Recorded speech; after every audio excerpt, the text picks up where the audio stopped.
இன்றைக்கி நான் பேச போகிற தலைவருங்கிறது பொலிட்டிக்கல் லீடர், கவர்மெண்ட் லீடர், ஒரு குரூப்போட டீம் பில்டர், ஹெச்ஆர் ஹியூமன் ரிசோர்ஸஸ்னுடைய ஒரு மேனேஜ்மெண்ட் டெக்னிக்ஸ் தெரிஞ்ச ஒரு நபர்.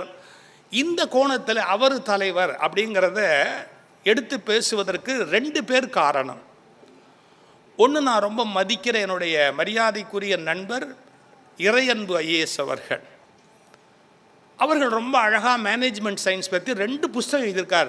ஆச்சரியமான வலிமையான புஸ்தகம். இலக்கியத்தில் மேலாண்மை அப்படின்னு ஒரு புஸ்தகம் எழுதியிருக்கிறார். எனக்கு தெரிஞ்ச தமிழில் இவ்வளவு கனமான புத்தகங்கள் வந்ததில்லை. விஷயமும் கனம், புஸ்தகமும் கனம். இலக்கியத்தில் மேலாண்மை அப்படின்னு ஒரு புத்தகம். உலகம் முழுவதும் இருக்கிற மேனேஜ்மெண்ட் சயின்ஸ் பற்றிய கோட்பாடுகளை எல்லாம் தொகுத்து அதை ரொம்ப அழகாக எழுதியிருக்கிறார். இன்னொன்று, திருவள்ளுவர் அண்ட் மேனேஜ்மெண்ட் சயின்ஸ் அப்படிங்கிறது அவருடைய இன்னொரு அருமையான புஸ்தகம். திருக்குறளில் மேலாண்மை அப்படிங்கிறது அதுவும் இறையன்பவருடைய புத்தகம். தலைமை பண்புகள் பற்றிய அருமையான செய்தி அடங்கியிருக்கிற ஒரு புத்தகம். இன்னொரு பேச்சாளர் சோமவள்ளியப்பன் அவர்கள், நல்ல எழுத்தாளர், நல்ல சிந்தனையாளர். சோமவள்ளியப்பன் அவர்கள் மேனேஜ்மெண்ட் குரு கம்பன் அப்படின்னு ஒரு புஸ்தகம் எழுதியிருக்கிறார். அதாவது இன்றைக்கி சொல்லப்படுற வெஸ்டர்னர்ஸ் பேசுகிற மேனேஜ்மெண்ட் சயின்ஸ், தலைமைங்கிறது அது ஒரு விஞ்ஞானம், அது ஒரு தொழில்நுட்பம், அது ஒரு ஆர்ட். பல கோணத்தில் பார்க்கலாம். அதை ரொம்ப அழகாக தமிழில் புத்தகமாக வடித்து கொடுத்த பெருமை சோமவள்ளியப்பன் அவர்களுக்கு ஒன்று. 2 புஸ்தகம், ஆழப் பிறந்தவர்கள் அப்படின்னு ஒன்று, இன்னொன்று மேனேஜ்மெண்ட் குரு கம்பன் அப்படின்னு ஒரு புக் எழுதியிருக்கிறார். 2 ரொம்ப சிறந்த புத்தகம். தலைவர் அல்லது ஒரு உயர்ந்த பதவி, உயர்ந்த நிலை, ஒரு குரூப்புக்கு மேலே இருக்கணும் அப்படிங்கிற ஆசை இல்லாதவர்கள் ரொம்ப குறைவு. தகுதி இருக்கா இல்லையாங்கிறது வேறு விஷயம், ஆனால் அந்த ஆசை இல்லாதவங்க ரொம்ப குறைவு. ஆபிரகாம் லிங்கன்ட்ட ஒருத்தர் கேட்டாராம், திடீர்னு நீங்கள் யாரையோ என்னென்னமோ பதவியெல்லாம் கொடுக்குறீங்களே, எனக்கு கொடுக்கக்கூடாதான்னு கேட்டாராம். அந்த கேள்வியே தப்பு. எனக்கு கொடுக்கக்கூடாதான்னு கிடையாது, எவனவனுக்கோ கொடுக்குறியே அப்படின்னா என்ன அர்த்தம்? அந்த கண்டவெல்லாம் நான் இல்லையான்னு அர்த்தம். அதாவது அந்த கேடு கட்டவல்ல என்னையே நீ சேர்த்துக்கலன்னு அர்த்தம். எவனவனுக்கோ கொடுக்குறியே, எனக்கு கொடுக்கக்கூடாதா அப்படின்னு தான் கேட்டுக்கிறார். ஆபிரகாம் லிங்கன்ட்ட போய் கேட்டுக்கிறார். லிங்கன் சொன்னாராம், நான் படித்த கதை ஒன்று நினைவுக்கு வருதுன்னு பேசினாராம். ஒரு அரசர் வேட்டைக்கு புறப்பட்டாரு. காட்டுக்கு போகும்போது திடீர்னு அவருக்கு டவுட் வந்துடுச்சு, மழை வருமா வராதா அப்படின்னு ஒரு டவுட் வந்துடுச்சு. யார்கிட்ட கேட்குறது? உடனே அவர் கூட வந்த அமைச்சர்கிட்ட கேட்டாராம், இந்த மாதிரி மழை வருமா வராதா, நான் எங்கேயாவது போய் மாட்டிக்க கூடாது, நீ தெரிஞ்சு சொல்லு அப்படின்னு. அமைச்சர் சொன்னார், எனக்கு ஒரு 10 நிமிஷம் டைம் கொடுங்க, நான் வெரிஃபை பண்ணி சொல்கிறேன்ட்டு மழை வரும் அப்படின்னு சொன்ன உடனே போல அன்றைக்கி அவர் கரெக்டாக மழை வந்துருச்சு. அரசருக்கு ரொம்ப சந்தோஷம். உடனே அமைச்சரை கூப்பிட்டு கேட்டாராம், எங்கேருந்து நீ இன்ஃபர்மேஷன் கலெக்ட் பண்ண, மழை வராதுங்கிறது எப்படி கரெக்டாக சொன்னேன்? இல்லை, எனக்கு அது தெரியாது, நான் தெரிஞ்ச ஒருத்தர்கிட்ட கேட்டு சொன்னேன். அப்போ ஒன்றை சஸ்பெண்ட் பண்ணிட்டு அவனையே நான் மந்திரி ஆக்கியிருப்பேனே, யார் அந்த ஆள் வர சொல்லு அப்படின்னு. இந்த துணி துவைக்கிறவர்கள் சகோதரர் இருக்கார்ல, அவரு ஒருத்தர் அவரை கூட்டிகிட்டு வந்தார். நீ எப்படி சொன்ன அப்படின்னு ஒன்று அவர் சொன்னாராம், எனக்கு தெரியாதுங்க, ஆனால் என் கழுதைக்கு ஒரு குவாலிட்டி ஒன்று உண்டு. என்ன, மழை வரும்னா அது 2 காதையும் வெடைச்சிக்கிட்டு இப்படி நிற்கும், 2 காதும் இப்படி வெடைச்ச மாதிரி அது நிற்கும். அப்படி அடிக்கடி காதை வெடைச்சிக்கிட்டே என்னென்னா மழை வரப்போகுது அப்படின்னு அர்த்தம். உடனே அந்த அரசர் சொன்னாராம், அதையே நான் ஏன் அந்த பதவிக்கு நியமிக்கக்கூடாது அப்படின்னு நியமித்ததுலேருந்து எல்லா கழுதைகளும் ஏதாவது ஒரு பதவிக்கு எப்போதும் ஆசைப்பட்டு கொண்டே இருக்கின்றன. எல்லா கழுதைகளும் எப்போதும் ஏதாவது ஒரு பதவிக்கு ஆசைப்பட்டு கொண்டே இருக்கின்றன அப்படின்னு இது ஆபிரகாம் லிங்கன் சொன்னது.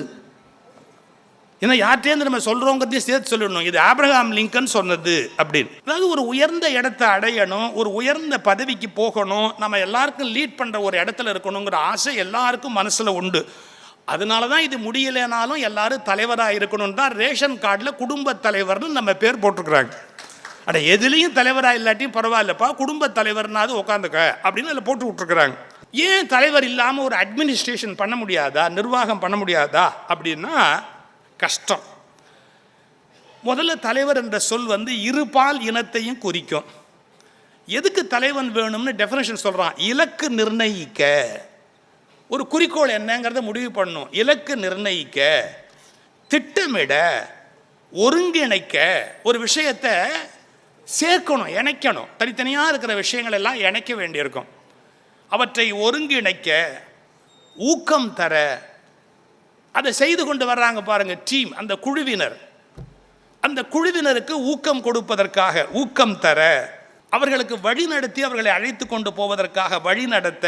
இன்னொன்று ரொம்ப முக்கியம், தலைவர் எதுக்கு? கட்டுப்படுத்த. எங்கே கண்ட்ரோல் பண்ணணுமோ அங்கே அவங்கள கண்ட்ரோல் பண்ணணும். என்னென்னு சொன்னேன்? இலக்கு நிர்ணயிக்க, திட்டமிட, ஒருங்கிணைக்க, ஊக்கம் தர, வழிநடத்த, கட்டுப்படுத்த என்று ஒன்றுக்கு மேற்பட்டவர்கள் சேர்ந்து இருக்கும் இடங்களில் எல்லாம் தலைவர்கள் நிச்சயமாக தேவைப்படுகிறார். ஒன்றுக்கு மேற்பட்ட நபர்கள் இருக்கிற இடங்களில் எல்லாம் ஒரு தலைவன் தேவை என்கிற நியமனம் கட்டாயமாக உருவாகி விடுகிறது. இதுதான் தலைவர் உருவாவதற்கான காரணம். இந்த தலைமையை எப்படி சொல்லுகிறார்கள்? பதவி அப்படின்னு சொல்லலாம். பொதுவாக எல்லாருமே தலைமைன்னு ஒன்று பதவின்னு நினைக்கிறாங்க. கிடையாது, அது ஒரு பொறுப்பு. It's a responsibility, not only an authority. அது பதவியாக வர்ற போது அத்தாரிட்டி, கடமையாக வருகிற போது அது பொறுப்பு, ரெஸ்பான்சிபிலிட்டி. ஒரு வகையில் அது ஒரு பொறுப்பு. சில தலைவர்கள் ஆட்டோக்ராட்டிக், ரொம்ப சர்வாதிகாரியாக இருப்பாங்க. தானே எல்லா முடிவும் எடுப்பாங்க, யாரையுமே கன்சல்ட் பண்ண மாட்டாங்க, டெஃபினட்டாக எல்லா காரியத்தையும் தானே செய்வாங்க, ஆட்டோக்ராட்டிக்.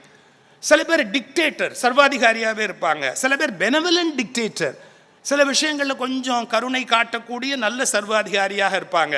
சில பேர் எலெக்டட், தேர்தல் மூலமாக மேலே வருகிறவர்கள். சில பேர் நாமினேட்டட், நியமனத்தின் மூலமாக ஒரு அதிகாரத்தை கைப்பற்றி கொள்ளுகிறவர்கள். சில பேர் உசர்ப்டு, அதாவது தானாகவே அந்த இடத்துக்கு போய் உட்காந்துக்கிறது, எல்லாத்தையும் தள்ளிட்டு அந்த இடத்துல போய் மேலே அப்படியே உட்காந்துக்கிறது.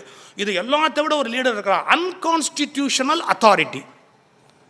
அது எப்படி அன்கான்ஸ்டிடியூஷனல் அத்தாரிட்டி அப்படின்னா, கான்ஸ்டியூஷன் படி அப்படி ஒரு போஸ்டே இருக்காது, ஆனால் இவன் வச்சது தான் சட்டம். ஏன்னா போஸ்டில் இருக்கிறவன் இவன் கண்ட்ரோலில், போஸ்டில் இருக்கிறவன் இவன் கண்ட்ரோலில். Unconstitutional authority. நீங்கள் எப்போவுமே ஆச்சரியம் என்ன தெரியுங்களா? அன்கான்ஸ்டிடியூஷனல் அத்தாரிட்டி தான் மிகப்பெரிய பவர்ஃபுல் பர்சனாலிட்டியாக இருப்பான். கான்ஸ்டிடியூஷனல் அத்தாரிட்டி எப்போவுமே டம்மியாக இருப்பாங்க, அன்கான்ஸ்டிடியூஷனல் அத்தாரிட்டி வெரி பவர்ஃபுல்லாக இருப்பாங்க. மகாபாரத்தில் சார் ஒரு இடம் வருது பாருங்க, படித்தா நாம எல்லாம் நாக்க பிடிக்கணும், எச்சல் ஆகிடுமேங்கிறதுக்காக தான் கை வைக்கிறத பற்றி யோசிக்கிறேன். என்ன, கிருஷ்ணன் தூது வர்றப்ப எங்கே தங்க வைக்கணும்னு பேச்சு வருது, வியாசபாரத்தில் வருது. இது எங்கே தங்க வைக்கணும் அப்படின்னு பேச்சு வருது. திருதராஷ்டிரன் யோசனை சொல்கிறான், அந்த கிருஷ்ணனை நல்லா குளிப்பாட்டுங்கோ, அவன் சந்தோஷப்படும்படியாக ஏற்பாடு பண்ணி ஆடல் பாடல் நிகழ்ச்சியெல்லாம் நடத்துங்கோ, கம்ஃபர்டபுளாக ஸ்டே பண்ண வைங்கோ, சௌக்கியமான இடத்துல தங்க வைங்கோ அப்படின்ட்டு திருதராஷ்டிரன் சொல்கிறான் பாருங்க. இதற்கு துச்சாதனனுடைய மாளிகை வசதியானது. என்ன சார், பவரில் இருக்கிறவன் துரியோதன, பவரில் இருக்கிறவன் மாளிகையை விட துச்சாசனுடைய மாளிகை வசதியானது, ரொம்ப பிரமாதமாக இருக்கும். இன்றைக்கி தெரிஞ்சுக்கங்க, பதவியில் இருப்பவர்களை விட அவர்கள் அயோக்கியத்தனங்களுக்கு துணையாக இருப்பவர்களுடைய மாளிகைகள் தான் அதிக வசதியோடும் அதிக செல்வத்தோடும் அதிக மகிழ்ச்சிகரமான இடமாகவும் எப்போதும் இருக்கும்.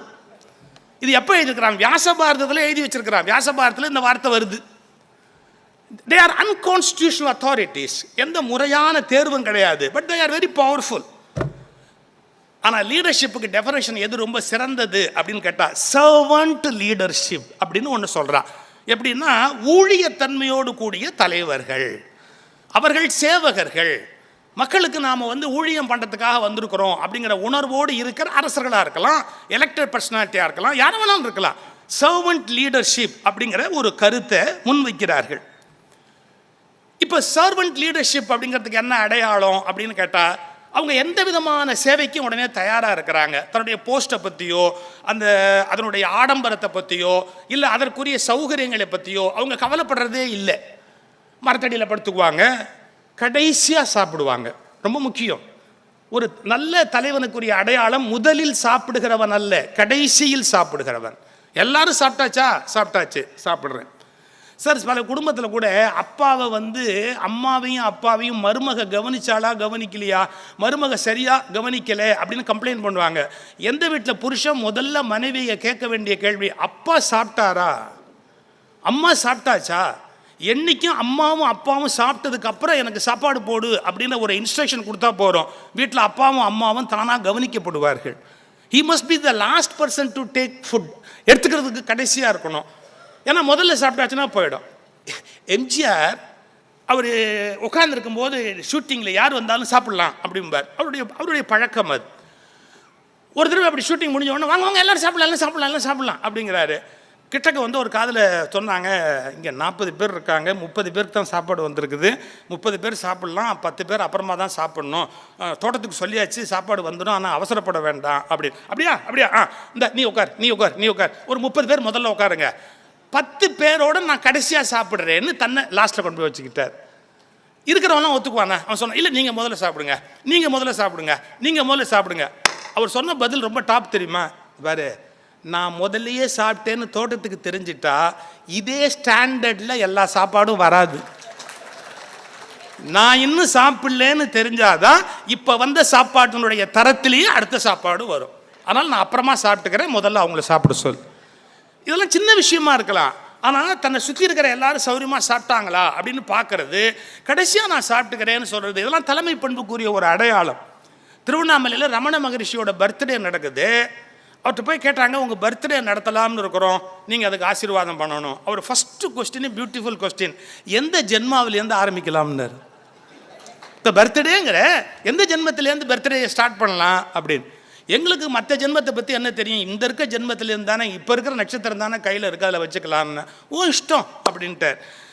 அங்கே அவருக்கு அந்த எல்லாம் நடந்து முடியுது. அனௌன்ஸ் பண்ணுற போது மைக்கை பிடிச்சிக்கிட்டு அந்த சபையை சார்ந்தவர் சொல்கிறாரு, நிறைய பேர் வந்துட்டாங்க, பரதேசிகள் பல பேர் வந்துட்டாங்க, வெளியூர்லேருந்து பல பேர் வந்துட்டாங்க, வெளிநாட்டிலேருந்து கூட பல பேர் வந்துட்டாங்க. அதனால் நம்ம இப்படி வச்சுக்குவோம், வெளிநாட்டிலிருந்து வந்தவர்கள் முதல் பந்தியில் சாப்பிடட்டும், வெளியூரிலிருந்து வந்தவர்களும் வெளிநாட்டிலிருந்து வந்தவர்களும் முதல் பந்தியில் சாப்பிடட்டும். அப்புறம் ரெண்டாவதாக சொன்னார், இரண்டாவதாக திருவண்ணாமலையிலிருந்து வந்திருக்கிற குழந்தைகளை கையில் வைத்திருக்கிற பெண்கள், கர்ப்பிணிகள், வயது முதிர்ந்தவர்கள் எல்லோரும் இரண்டாவது பந்தியில் சாப்பிடட்டும். கடைசியாக சொன்னார், திருவண்ணாமலை சாது ஜனங்கள் நிறைய பேர் வருவாங்க பாருங்க, உள்ளூர் பரதேசிகள் போன்றவர்கள் கடைசி பந்தியில் உட்காரட்டும் அப்படின்னார். எல்லாம் முடிச்சு அவருக்கு இலை போட்டு ரமணருக்கு முன்னாடி வச்சு கூப்பிட்டாங்க. அவர் சொன்னார், நீ என்ன அனௌன்ஸ் பண்ண? உள்ளூர் பரதேசி கடைசி பந்தின்னு சொன்னேன். நான் திருவண்ணாமலை உள்ளூர் பரதேசி தானே, அப்போ நான் முதல் பந்தியில் சாப்பிட்டா என்ன மரியாதை? நாம் ஒரு ரூல் கொண்டாந்துட்டா அதை நாமளே மதிக்கணும், நம்ம போட்ட ரூலை நாமளே மீறப்படாது, கடைசி பந்தியில் தான் நான் சாப்பிடுவேன்.